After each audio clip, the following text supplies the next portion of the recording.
Hi everybody, welcome back to the Row by Row Free Motion Quilting Project. We are on row 2.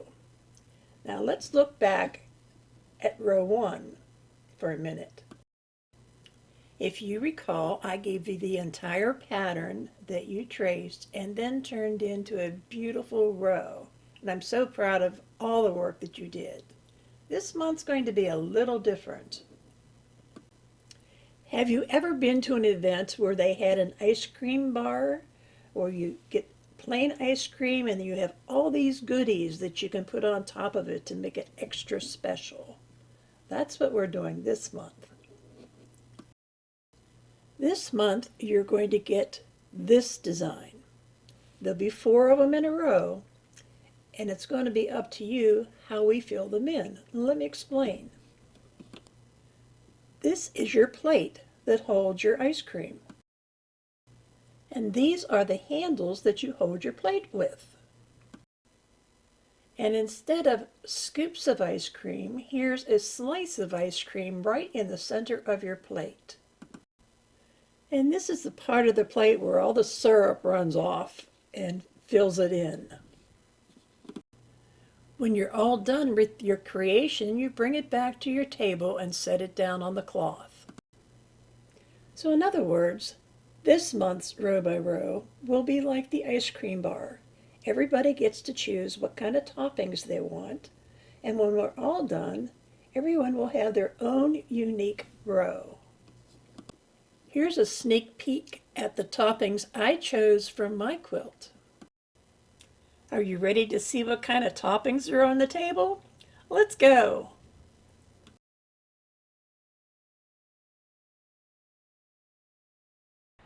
Right now we're going to concentrate on the arcs.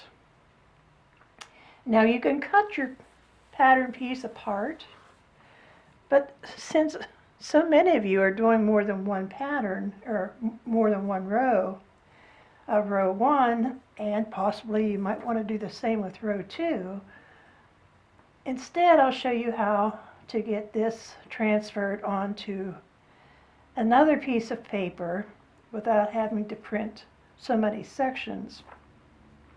And we're going to put it onto another piece of paper because I'm going to show you how to make a template for an idea of what we can do with this arc.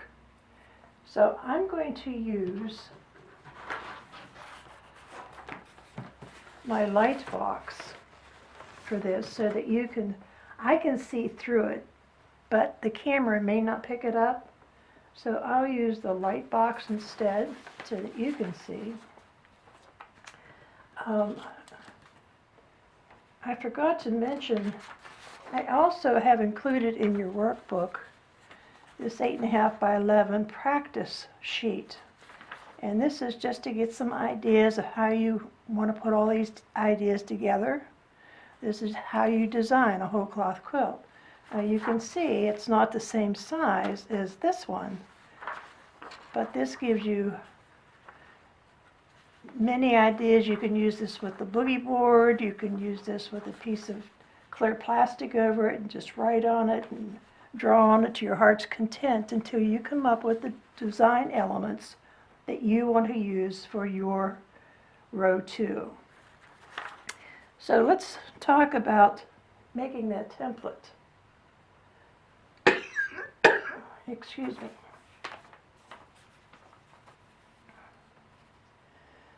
So I'm going to take a piece of 8.5 by 11 paper and I'm going to put it down. I have to kind of twist it a little bit, but I'm going to put it down so I can see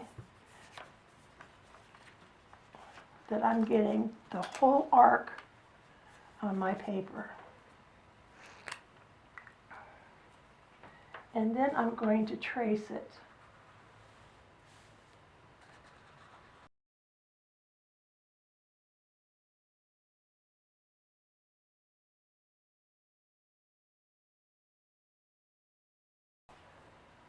So now we have one of the arcs drawn out. What are we going to do from here? Well, at this point, I'm going to take this and I'm going to cut out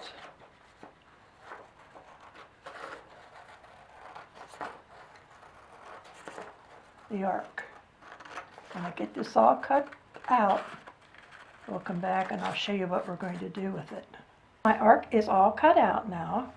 So what I'm going to do to make this template work for me is I want to make, when I initially look at this design, I don't know why, but I automatically think of a double wedding ring, even though this is nothing like a double wedding ring. I think it's the ring itself that takes my mind to it.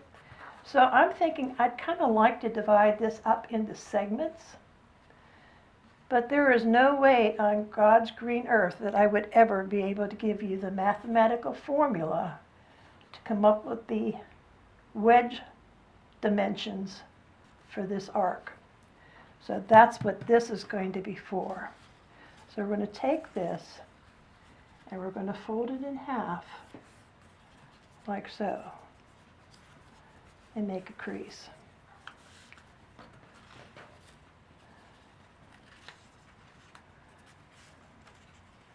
Now we're going to take that and we're going to, you can see I didn't fold that quite right.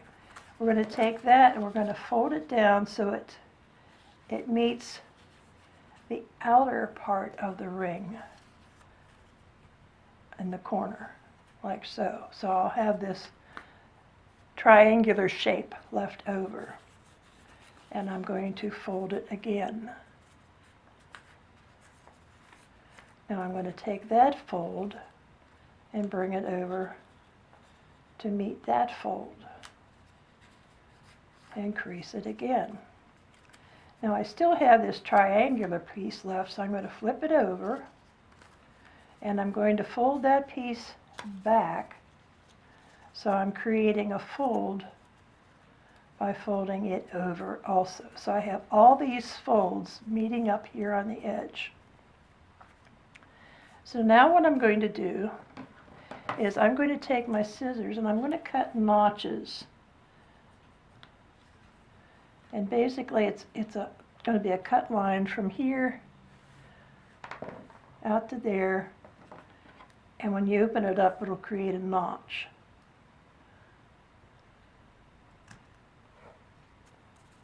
I'm going to do the same thing over here. I'm going to do the same thing on this end where the folds are. And again on this side.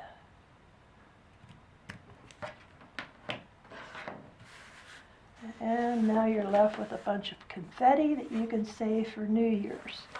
Only kidding.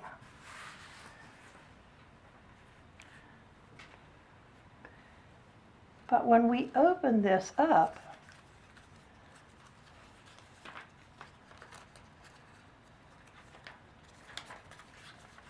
I have a perfect template with all the wedges marked for me without any math at all. Now let me show you how that's going to work.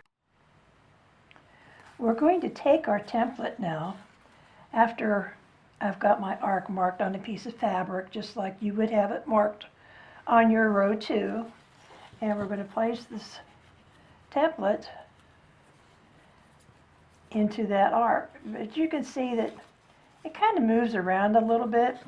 So the way I take care of it is I use these removable glue dots. Now you can buy these on a dispenser type deal, or you can get them like this where there's just dots on this paper. And you just take the paper and touch it to your template, and it'll leave a dot where you want it. And you don't need that many of them, just enough to hold it in place.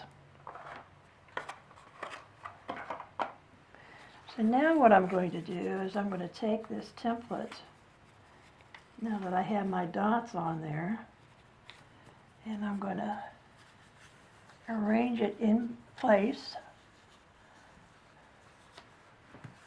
like so, and it's going to stay there. I don't have to worry about trying to hold it in place while I'm marking it.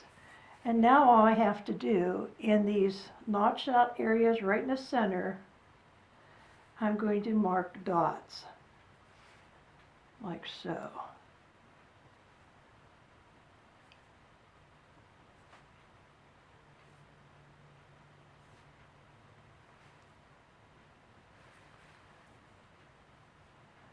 And I know my hand's probably getting in your way now, and I apologize. Okay, so now that that's done, we can pull that right off. Now don't accidentally, if you're going to get these glue dots, make sure that they say removable. The regular glue dots stick like glue, and they just don't want to come off. But these come right off, and they're great. I do a lot of card making, and that's where I got used to using the glue dots. And then I started doing money folding for my grandkids' birthday gifts, and I didn't want to put tape or some kind of glue dot on the money that wouldn't come off. So that's how I discovered these. And as you can see, I'm just taking these dots and matching them up like so. And now, without any math whatsoever, I've taken this template and turned it into wedges, and you can see that the wedge, it's narrower at the bottom than it is at the top edge. So it would have had to require many laborious hours of mathematical genius to come up with the correct angle for each one of these lines to fit in this arc, let alone making sure that we had 8 equally spaced arcs or wedges within that arc. So I'll take this over all that math any day. So let's take it over to the sewing machine and see what we can do with it.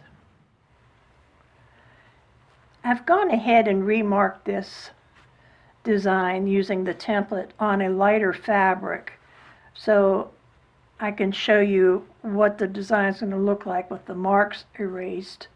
And it's easier to heat away these friction pen marks. So I'm going to go ahead and do it this way. So what we're going to do is we're going to create the orange peel. You'll find this in our free motion quilting sampler. Now, in Back to the Basics, we learned how to do a lot of scallops. Do you remember? Just scallops. Well, that's all this is going to be. It's going to be a scallop from this corner over to that intersection. And we're going to keep the scallop shallow. Let me show what I mean by shallow. We're just going to start here and hop over to this intersection. Remember what I told you, keep your eye on the intersection, not on the needle. Now we're going to do another scallop, and we're going to go up.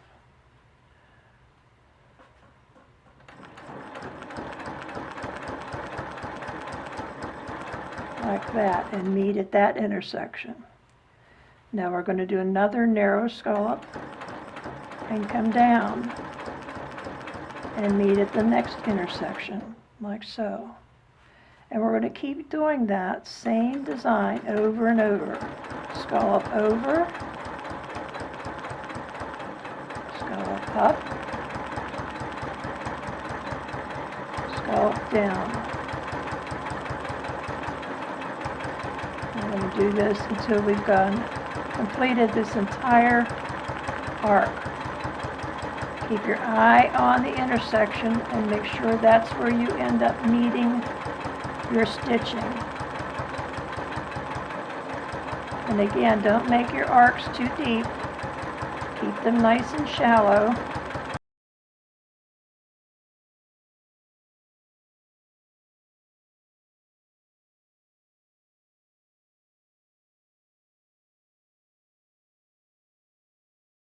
Now there's no scallop here, but we're going to stitch straight up this line to get to the top.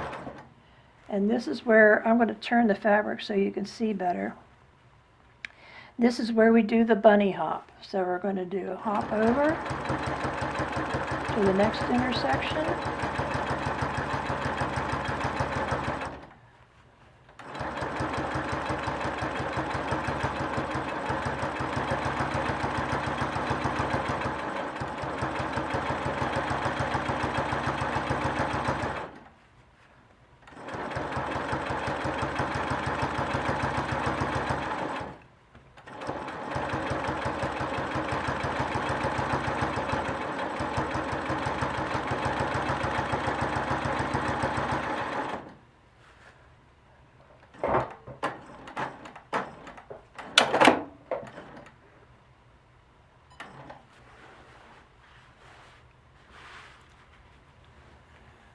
And there's what that's going to look like. Now, I'm going to bring the iron over here. For those of you who have never seen how friction pens work, I'm just simply going to steam over top of this fabric until the marks disappear. That's why I like using friction pens, because I get instant gratification. But you can see how doing this particular stitch gives you a little interest in those arcs, and it also creates pillows.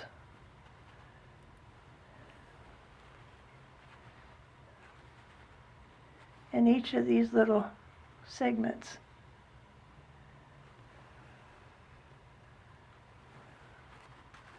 So you've got your hills and valleys going on, and that's what we're going for.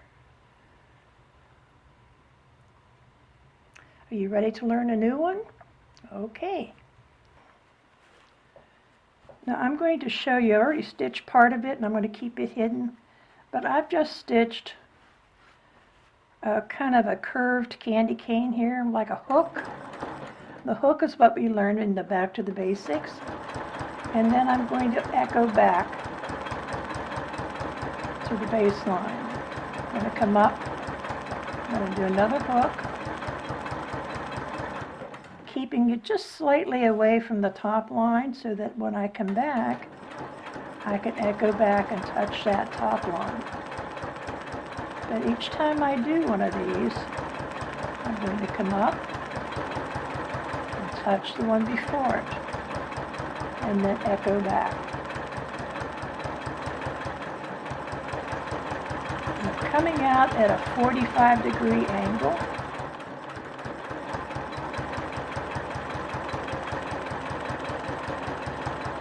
And if I expose the entire thing,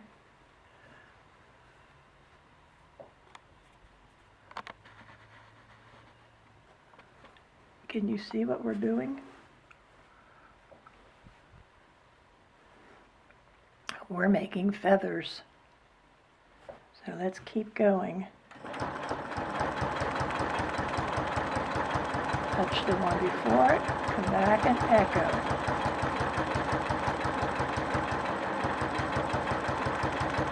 Curved candy cane, and back.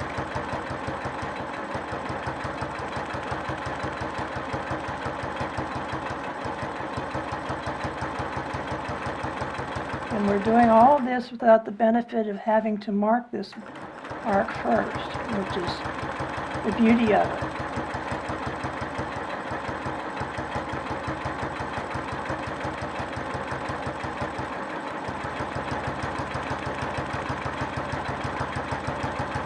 Sometimes you just want to let loose and do your own thing. And that's why I've developed this angle on row 2, that you can choose what you want the quilt to wear. So it will be uniquely your own.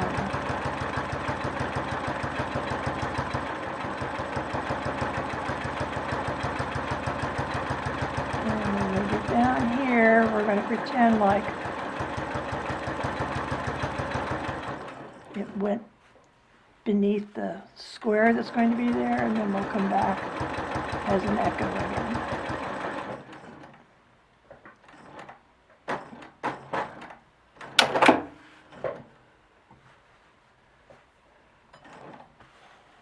And there you have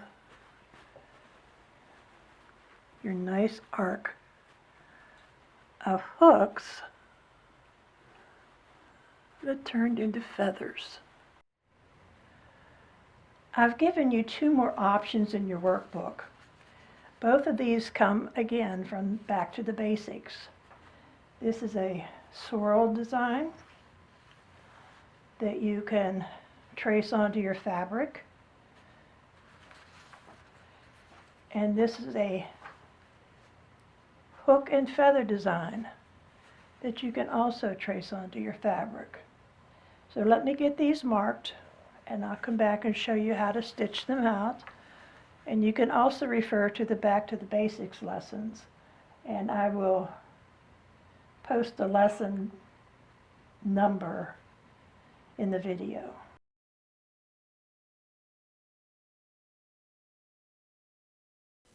Now I'm going to show you how to change the swirl just a little bit to add some interest. We're going to go around the swirl like always. Come over here. And when we get to the tip of the swirl, we're just going to make a little, I don't know what you would call that, a little paisley. Takes away some of the plainness.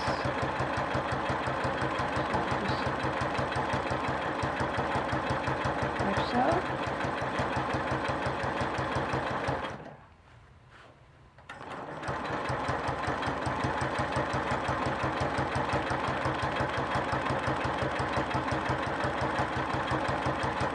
A little paisley.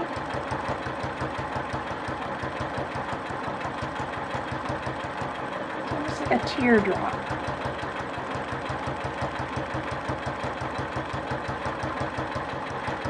A drop of dew at the end of your swirl.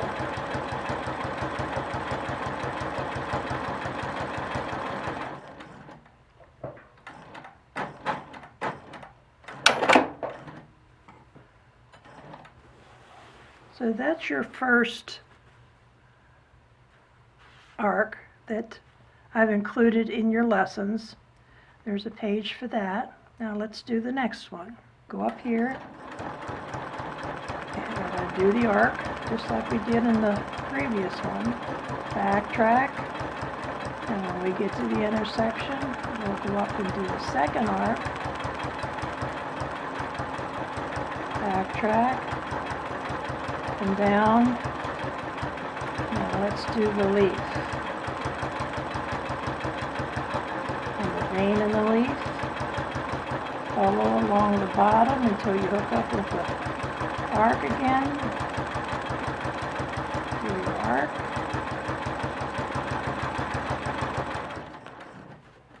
When you get to the intersection,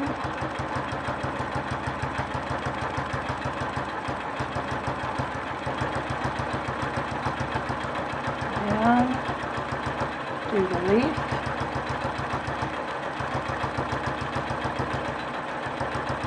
Now I'm going to do some of these all in this manner, and I'm going to do a different style that you might like also. You can also do that little teardrop on these to add something more.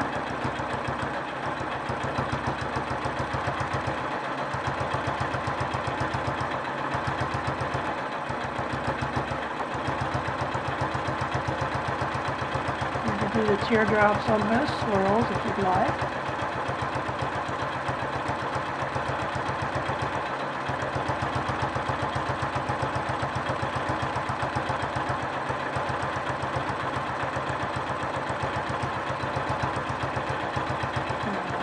leaf. Now you'll see that I'm not staying completely on the lines. My free motion wannabe is trying to take over. But once we remove the lines, nobody will ever know but me. Now here's another way of doing this. I'm going around and doing that teardrop, and then I'm purposely going off the line. And you'll see more when we remove the lines, but this is creating a ribbon effect, which is kind of pretty. So we're going to come over here, go around the hoop, come back around, but don't stay on the line. Over here, around, come back around. Again, don't stay on the line.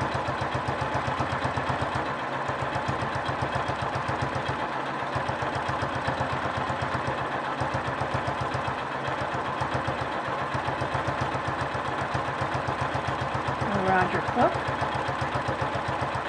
around your little teardrop, purposely come back around, not on the same line. With your little teardrop.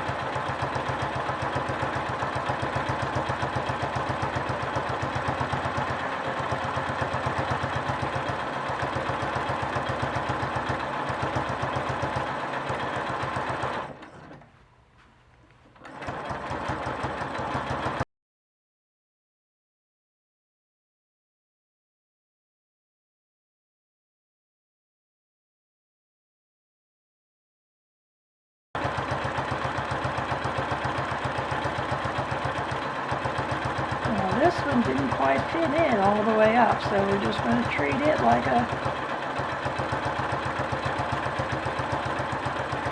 like it finished up over here.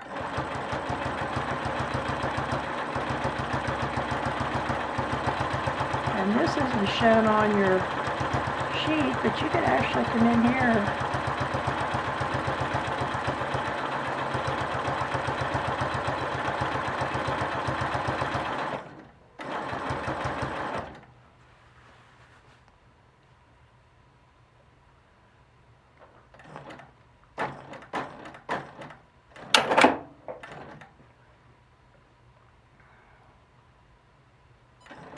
Now let me remove these marks so that you can get the full effect of what we've done here.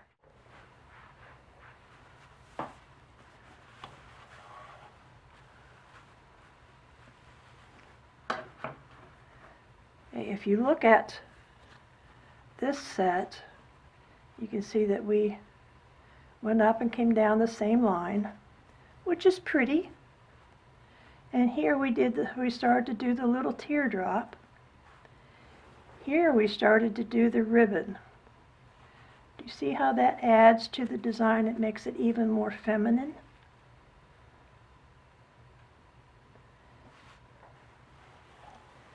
And here's your swirls, back and forth swirls, normal backtracking. And then over here we added the little teardrop at the end to add just a little bit of something different to that. Now you can do the ribbon effect on that, but you have to remember we have to stop the ribbon at the intersection, and that may get you confused, so just use caution. So those are your 4 options. We started out with just your let me back this up so you can see a little bit better. We started out with the arcs, so it looks similar to a double wedding ring. Then we did the crooked candy canes that ended up being a gorgeous echoed feather. Bet you didn't know you could do that. Then we did the back-to-back swirls, ending up with some little teardrops on the swirl. And then we ended up with the hook and leaf design. So you have all kinds of options. You even have options inside the options. So I'm anxious to see which one you choose to do, or if you like to do your own. Now that we have the plate designs done, join me in part 2 where we'll go over all the toppings for your ice cream. I'll see you there.